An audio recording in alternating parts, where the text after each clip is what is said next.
Welcome to Global Dispatches, a podcast for the foreign policy and global development communities and anyone who wants a deeper understanding of what is driving events in the world today. I'm your host, Mark Leon Goldberg, editor of UN Dispatch. Enjoy the show. Hong Kong used to have one of the most vibrant media ecosystems in all of Asia. Just a few years ago, you could read newspapers, visit websites, or watch television programming with news, analysis, and opinion from across the ideological and political spectrum. But not today. Rather, there is an ongoing crackdown on independent media in Hong Kong. Outlets large and small are being shut down, ostensibly for violating newly enacted laws intended to suppress the pro-democracy movement. On the line with me from Hong Kong to discuss the plight of independent media there is Austin Ramzy of the New York Times. He published an article in early January, which was the inspiration for this interview, and I'll post a link to that in the show notes. And if you are new to the podcast, you might not be aware that Global Dispatches published its first book last year about the demise of democracy and free speech in Hong Kong. The book, titled For the Love of Hong Kong, A Memoir from My City Under Siege by Hana Meihan Davis, offers readers a searing first-person account of living through an era in which freedoms once widely enjoyed are suddenly stripped away. It's a great short book and can be read in one or two sittings. Follow the links in the show notes to learn more. Please buy the book. You'd be supporting the podcast, and you will learn a lot. All right, now here is my conversation with Austin Ramzy of the New York Times. Before we discuss the suppression of press freedom in Hong Kong, I would love to have you describe the media scene in Hong Kong just a few years ago, before this crackdown commenced. I take it was a rather vibrant one.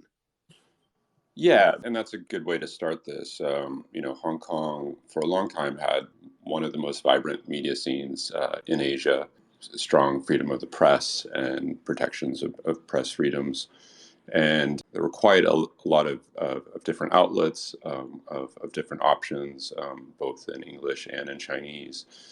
Everything from newspapers controlled by the Chinese Communist Party, more mainstream outlets in English and in Chinese. And then starting, about 25 years ago with the creation of Apple Daily, there were a segment of the press that was sort of vocally pro-democracy.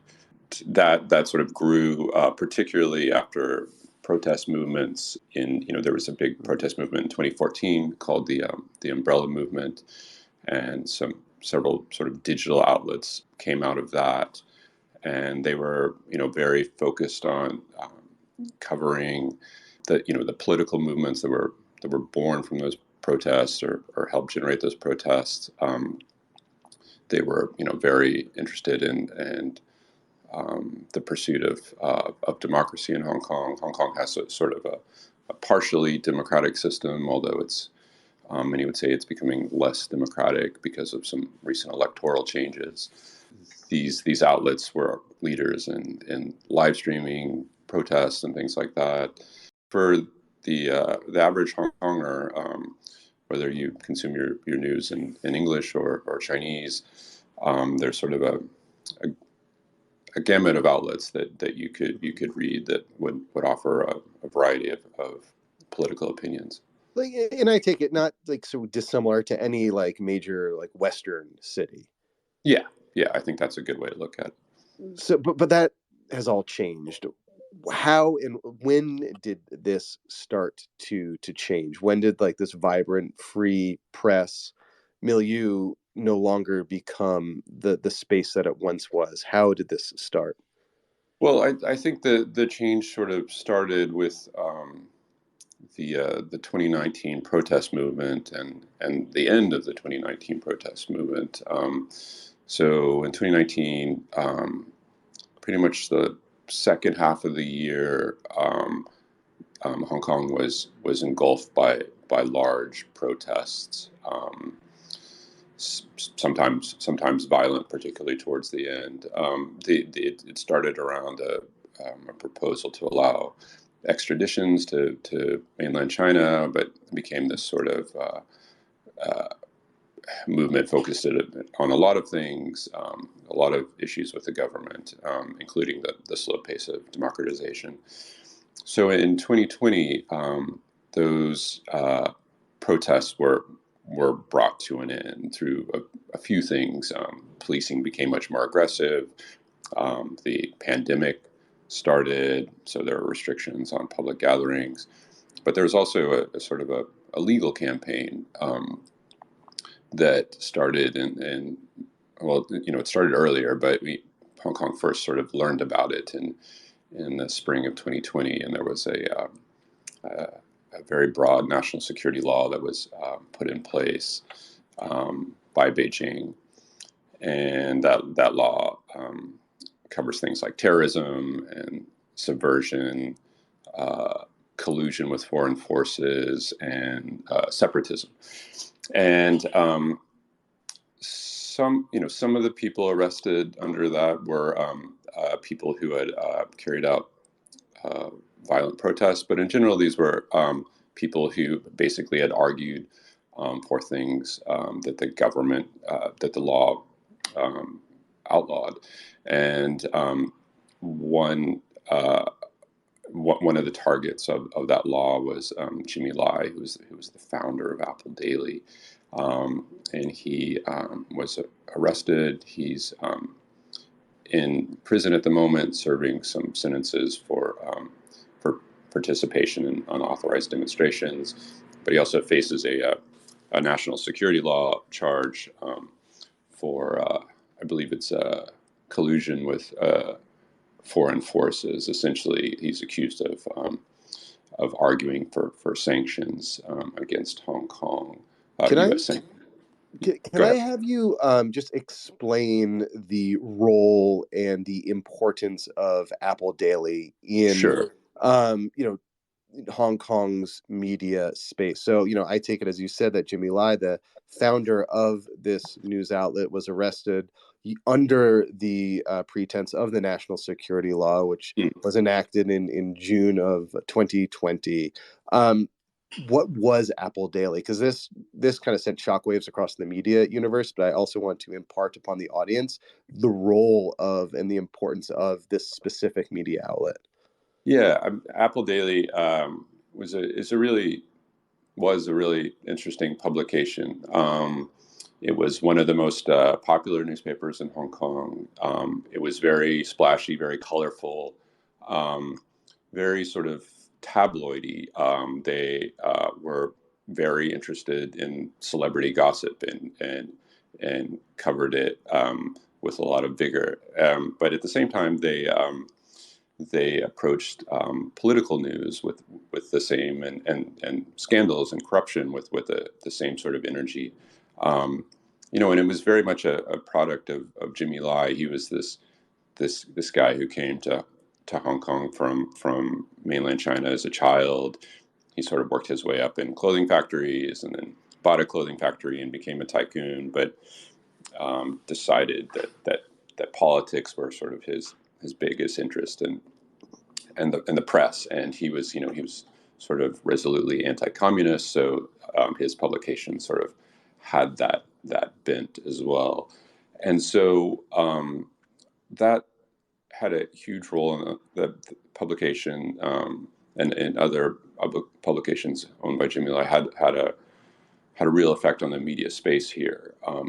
It sort of created this intense competition, and so while other papers might not approach stories in quite the same way that Apple Daily would, having Apple Daily out there, sort of splashing these stories on the front page, in a competitive media environment, put pressure on other publications to cover things and cover topics that they might have sort of ignored or soft pedaled in the past. It also, there's several generations of journalists that worked at Apple Daily, and many of them left, or some of them left and joined these these smaller digital publications that came about over the past decade in Hong Kong. And so it was last year that Apple Daily was forced to close, essentially, after the arrest of Jimmy Lai, and that event sent shockwaves across the media sphere, and was just an indication, I think, of the kind of trajectory of things to come in Hong Kong over the last, say, I don't know, like 12, 18 months or so. Um, in the absence of Apple Daily, what other media outlets emerged that could, be considered, independent, free and fair media? Yeah, so there's a lot of publications. You know um, there's still many publications in Hong Kong that are still operating. It's not as everything is closed down, but some of the ones that sort of took over the mantle of Apple Daily, at least in some respects, are outlets like Stand News and Citizen News. Um, they didn't have the sort of tabloid attitude that they were much more serious, I would say, but they had the same ethos of questioning the powers that be, of demanding answers, of diving deeply into stories, political stories, of importance to Hong Kong.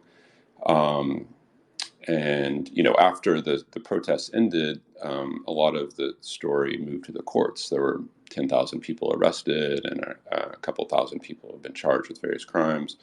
Um, and so these publications devoted a lot of energy to covering that court story.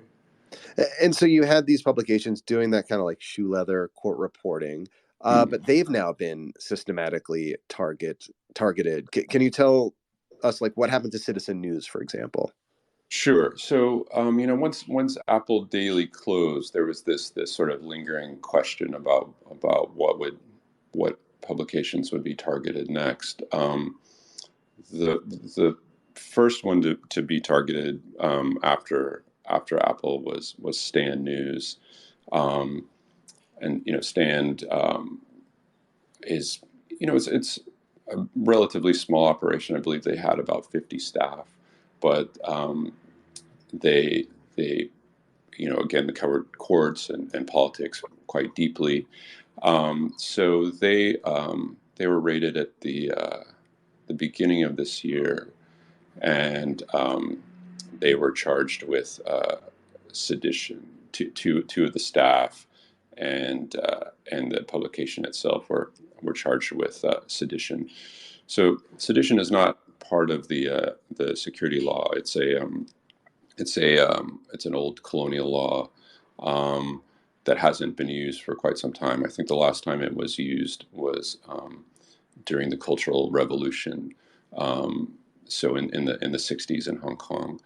And it's basically like inciting hatred of the government, and so that is kind of an indication that it's not just about the national security law, but rather a broader campaign to use lots of legal tools to target these outlets. After that, after those arrests and charges, Stand closed, and then the next to fall was Citizen News, which is operates in sort of a similar space, and they did not. They were not. There were no arrests or charges at Citizen, but their leadership said, we can't operate in this environment. Um, I believe their chief editor, Daisy Lee, said something to the effect of, "I don't know which quote or which story or which headline is going to violate some law, and I can't ensure the safety of my staff." And so that's the reason that Citizen decided to close. So, I mean, it's clear that there is this systematic effort by authorities in Beijing to shutter or otherwise, compel to silence free press in Hong Kong. What like remains? Like you said, there still are publications out there that are still publishing. Are they publishing things that might certainly like cross the authorities in Beijing and invite, their own demise? The press is not dead in Hong Kong by any means. I'm there are speaking to still you. there there's still outlets here. Both in English and Chinese.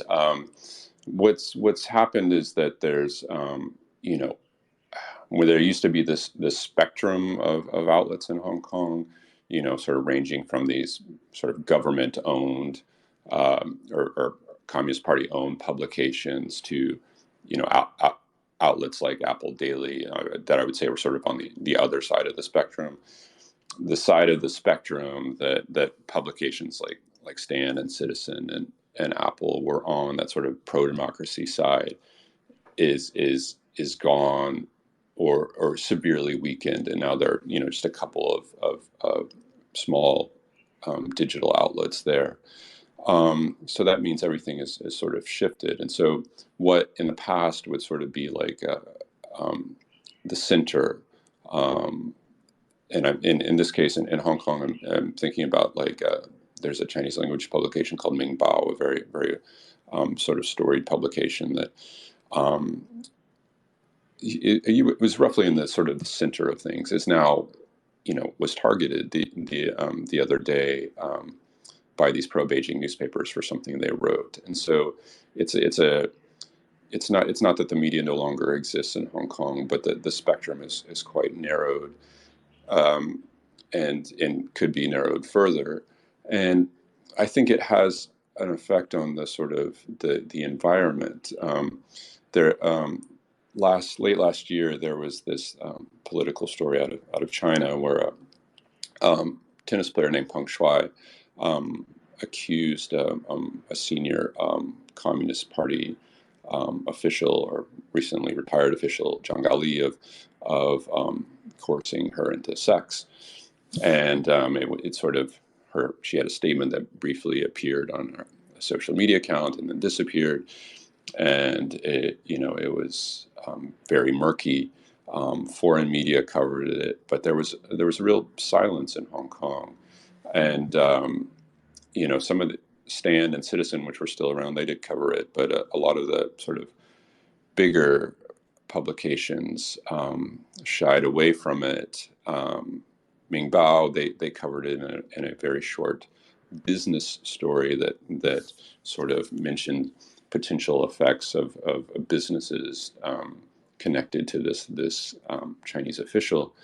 Um, I really, we don't know, but I think had this happened, say 3 years ago, when all these publications were still around and Apple Daily was out there splashing it on its front page for days in a row, that other publications would have felt the competitive pressure, and they would also felt a sort of sense of cover that the story's out there. It's being discussed in Hong Kong. It's on the newsstand, so we can cover it as well. So I think that going forward, we may see more cases of that where there's a lot more caution in the Hong Kong media. Essentially like self-censorship, knowing what not, a story that they normally would have chased after, that they normally would have covered widely, they are shying away from, for fear of crossing Beijing. Yeah, exactly. I mean, I think that was sort of reflected in what that Citizen News editor said when they closed, was that we don't know where the red lines are now anymore. We don't know what could cross the government, and we would be targeted. So, like, what effect is this having on civic life in Hong Kong? I mean, right now it seems that Hong Kong is living through or experiencing this really like awful experiment, almost like a controlled experiment. What happens when a once vibrant free press dies within just a few years? Um, are you seeing any like discernible effects among you know in society right now, or among the politics of Hong Kong? Like, what happens when a once vibrant free press no longer is able to hold leaders to account? Yeah, it is a bit odd to sort of be living through this and sort of see all these things that in the past there was this a sense that of politics becoming more restricted, but it happened at a very gradual rate, and now it's happened at a very sudden rate.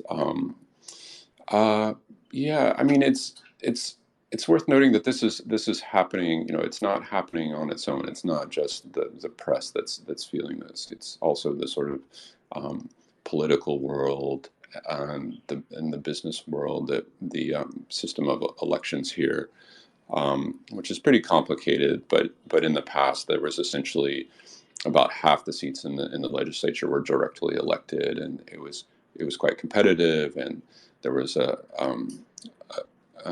large number of pro-democracy candidates who would win in those elections. That system has been completely changed, and there's a lot more restrictions on who can run. The government has much more of a role in vetting candidates, and so we recently had an election here. The turnout was the lowest it's been in decades, and so there was not much enthusiasm for that. That's part of this sort of overall changes here. It's almost You can like a also, negative feedback loop, right? Like you have a crackdown in civil society, a crackdown on the freedom of press, which depresses, the pro-democracy movement, which depresses turnout. It seems to be all part of this, like, kind of, this negative feedback loop, this kind of vile system. I think that's right, and I think that it's sort of a sense that these things need each other. You can't have free and fair elections without a sort of vigorous press covering them, and so when a clampdown happens, it happens across many layers of society. I think that it's hard to say exactly, because we're in the sort of COVID era, and so a lot of things are restricted. It's pretty much impossible to have a demonstration right now just because of COVID rules. But at the same time, we know policing is much more aggressive. And when we eventually come out of this pandemic and those distancing rules drop, what will it be like? Will Hong Kong be able to have a protest or a march? We've seen Hong Kong was basically the only place on Chinese soil where Tiananmen was publicly the 1989 Tiananmen crackdown, and the protesters who were killed there was commemorated on a large scale every year. That vigil has been banned the past couple of years. We've also seen sort of statues commemorating that were removed from university campuses over the winter holidays. So yeah, there is a real quieting of public life in general here, I would say.